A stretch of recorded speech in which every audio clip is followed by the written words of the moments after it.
Assalamualaikum warahmatullahi wabarakatuh dan salam sejahtera kepada ahli panel yang dirahmati Allah sekalian. Saya Nur Nabilah binti Ma'ruf selaku moderator forum anda pada hari ini. Sebelum saya memperkenalkan ahli-ahli panel yang cantik manis semuanya, izinkan saya mengupas terlebih dahulu tajuk forum pada hari ini.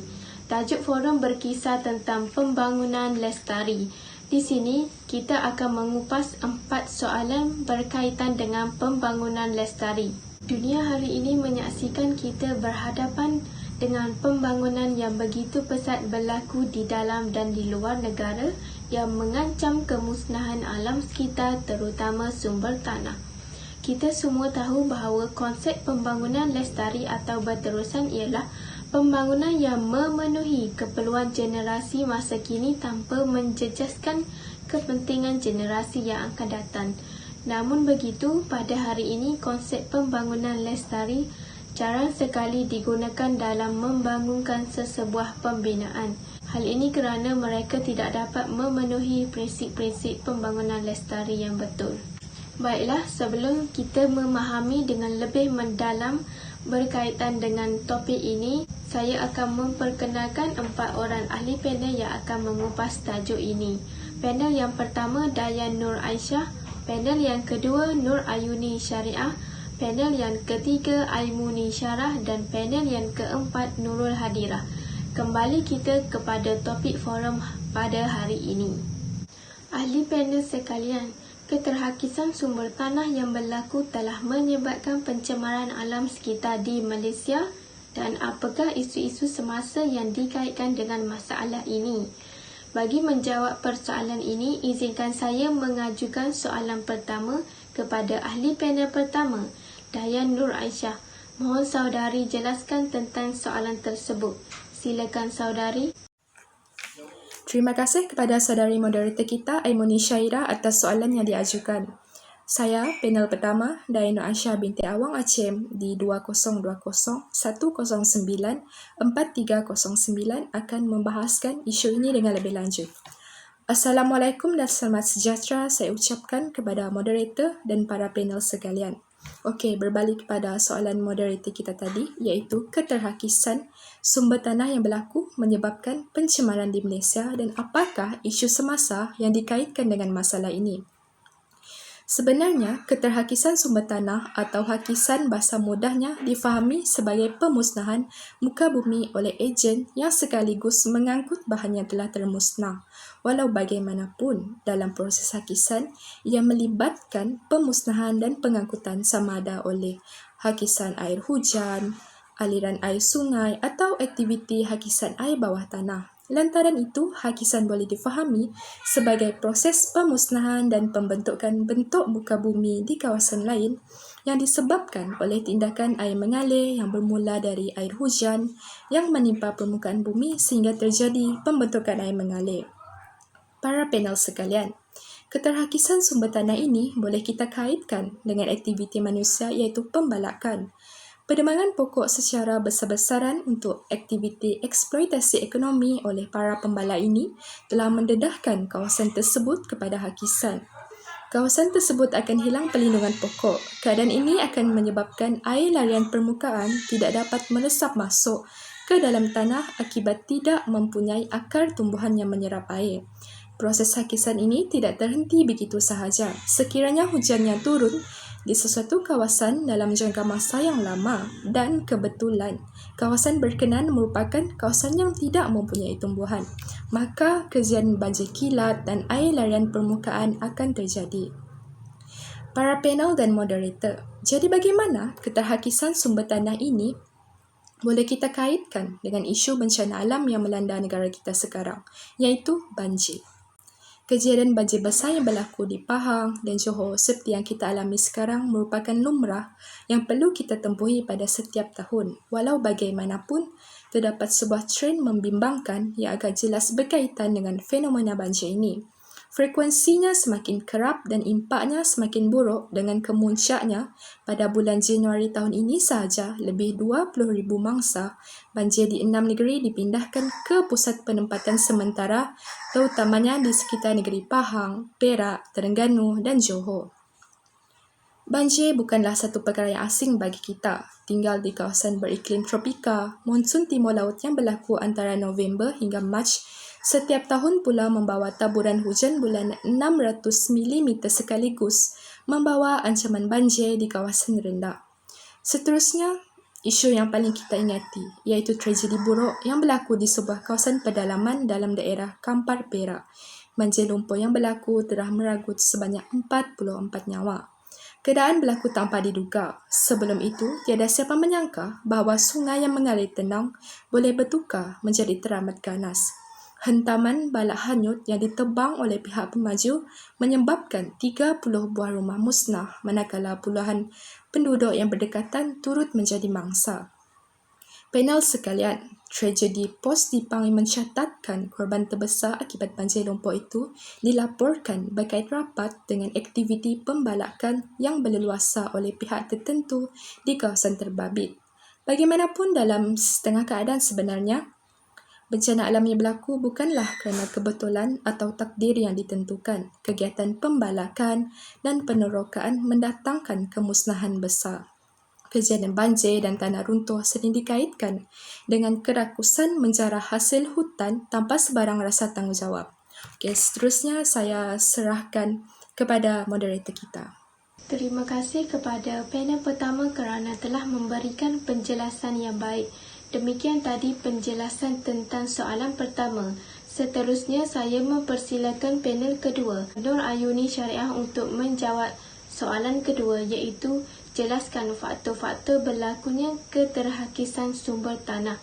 Dipersilakan Saudari Nur Ayuni untuk menjawab persoalan tersebut.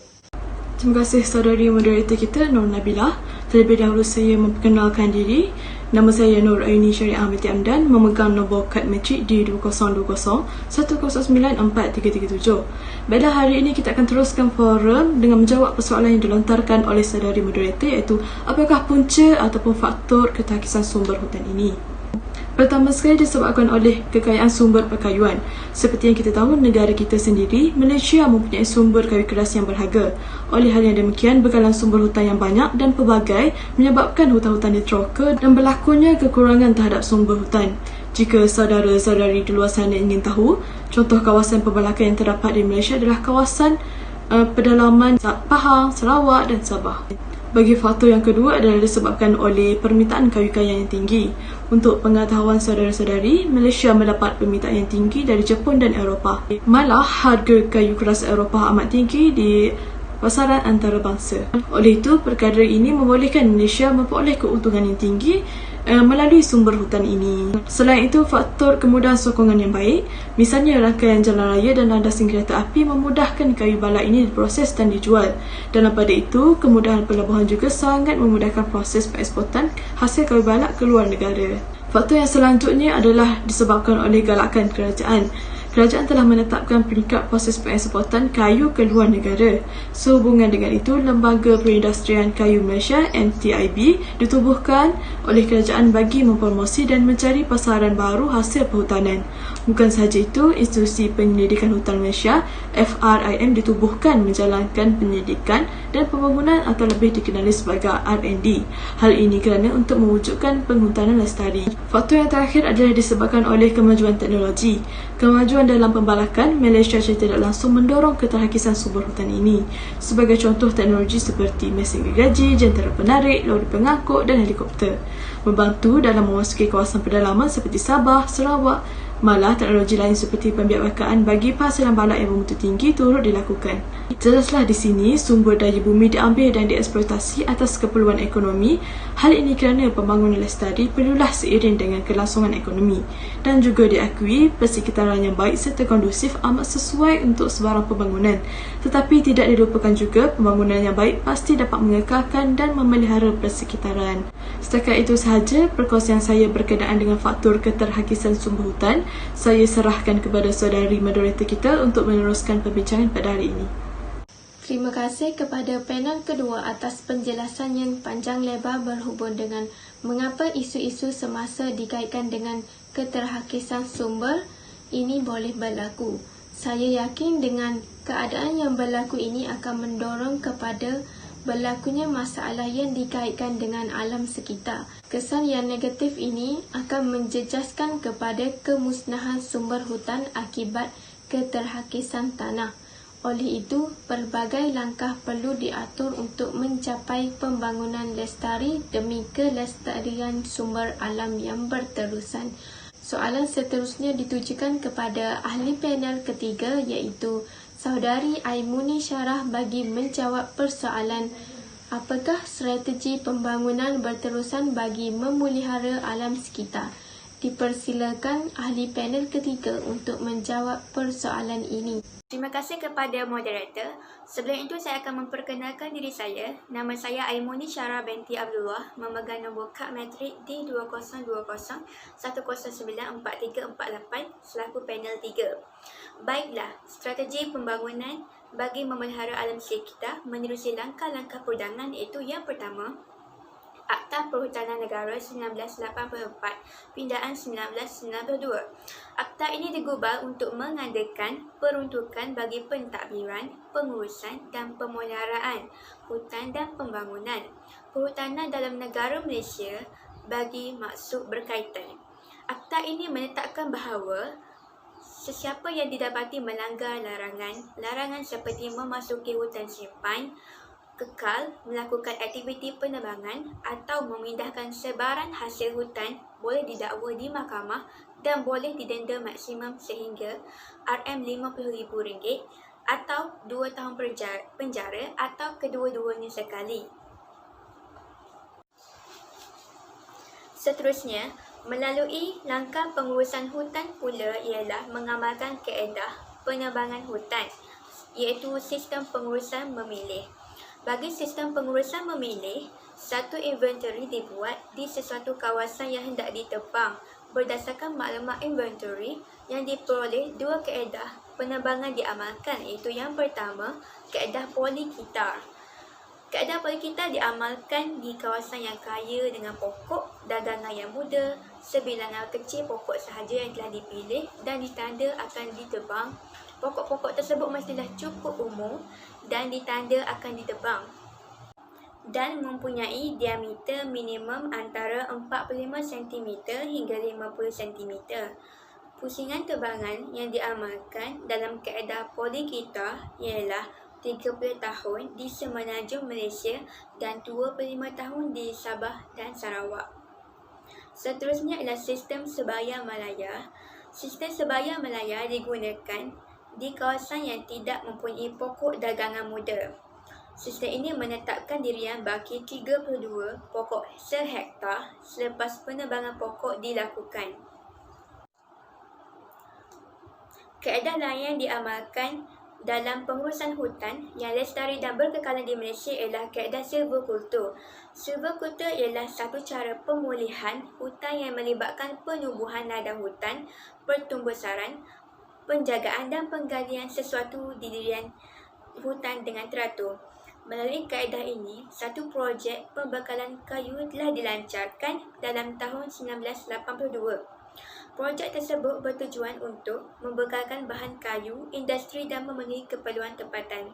Hasil daripada projek ini, seluas 98,000 hektar kawasan hutan miskin yang melibatkan 7 buah negeri di semenanjung Malaysia iaitu Johor, Pahang, Negeri Sembilan, Selangor, Perak, Kelantan dan juga Terengganu telah dikenal pasti untuk tujuan tersebut. Itu sahaja daripada saya. Sekian, terima kasih. Tidak cukup dengan ini sahaja. Sekiranya langkah-langkah pembangunan lestari ini dapat dilakukan dengan berkesan, semestinya akan memberikan kesan yang positif terhadap alam sekitar. Soalan seterusnya, apakah kesan positif apabila langkah-langkah pembangunan lestari ini tercapai? Saya mengajukan soalan ini kepada Saudari Nurul Hadirah. Terlebih dahulu, saya ingin mengucapkan terima kasih kepada moderator forum kita iaitu Cik Nabila. Saya merupakan panel keempat iaitu Nurul Harirah binti Fauzi. Berkaitan dengan soalan yang diajukan oleh moderator iaitu tentang kesan positif yang diterima apabila pembangunan lestari dilaksanakan. Kita juga sudah mendengar panel ketiga kita iaitu Cik Aimuni yang membentangkan tentang langkah-langkah bagi meningkatkan pembangunan lestari. Pembangunan lestari bertujuan untuk memastikan penggunaan sumber-sumber semula jadi mencukupi buat masa kini untuk masa depan bagi manfaat semua jenis kehidupan di muka bumi ini. Oleh itu, pembangunan lestari amat bergantung kepada pemeliharaan dan pemeliharaan kesejahteraan manusia dan ekosistem secara bersama. Kita beralih kepada soalan yang diajukan sebentar tadi iaitu berkaitan dengan kesan positif pembangunan lestari. Kesan pertama pembangunan lestari adalah dapat memperbaharui hubungan ekonomi antarabangsa. Hal ini kerana setiap negara dapat bekerjasama dalam semangat perkongsian sedunia untuk memelihara, melindungi dan mengekalkan kesihatan dan integriti ekosistem bumi. Memandangkan sumbangan yang berbeza terhadap kemusnahan alam sekitar sedunia, setiap negara juga mempunyai tanggungjawab yang sealiran tetapi berlainan iaitu negara maju mesti mempunyai tanggungjawabnya sendiri. Hal ini kerana negara maju mesti memahami tanggungjawab yang mereka perlu pikul dalam susulan antarabangsa mengenai pembangunan lestari, memandangkan tekanan yang diberikan oleh rakyat mereka ke atas alam sekitar sedunia serta teknologi dan sumber kewangan adalah dikuasai oleh mereka. Walau bagaimanapun, negara-negara lain juga boleh memberi bantuan dengan kerjasama yang baik bagi memelihara alam sekitar di negara masing-masing. Kesan kedua adalah dapat mengintegrasikan alam sekitar dan ekonomi dalam membuat keputusan. Hal ini kerana semua pihak dapat mencari bersama-sama punca dan langkah bagi mengatasi pencemaran dan bencana yang berlaku kepada negara kita. Melalui pembincangan dalam membuat keputusan, ianya juga mampu memperkukuhkan alam sekitar dan ekonomi negara. Impak positif seterusnya adalah dapat memelihara dan mempertingkatkan asas sumber di Malaysia. Hal ini kerana sumber-sumber alam seperti air, hutan dan tanah dapat dipelihara secara berterusan supaya dapat menampung keperluan setiap generasi melalui kaedah saintifik dan teknologi moden. Perkara ini dapat mengurangkan risiko keterhakisan sumber di negara kita. Sumber-sumber ini diperlukan untuk masa akan datang dan boleh mengekalkan biodiversiti di dunia. Pembangunan lestari juga boleh mengubah kualiti pertumbuhan ekonomi bagi menjamin kesejahteraan hidup. Hal ini kerana pertumbuhan ekonomi mestilah diwujudkan dalam bentuk baru iaitu secara berterusan dengan mementingkan kepentingan sosial serta keselamatan alam sekitar seterusnya dijadikan sebagai matlamat utama. Kualiti pertumbuhan ekonomi ini dapat dicapai melalui agihan pendapatan yang jauh lebih baik dari sebelumnya, mengurangkan risiko bencana semula jadi serta dapat mengekalkan warisan budaya di negara kita. Itu sahaja kesan-kesan positif daripada pembangunan lestari yang dapat saya ulaskan. Semoga ianya menjawab persoalan moderator Cik Nabila sebentar tadi. Sekian, terima kasih. Assalamualaikum. Terima kasih saudari Nurul Hadirah atas penerangan yang diberikan berkaitan dengan kesan positif pembangunan lestari. Demikian tadi rumusan perbincangan forum daripada semua ahli panel kita tentang pembangunan lestari.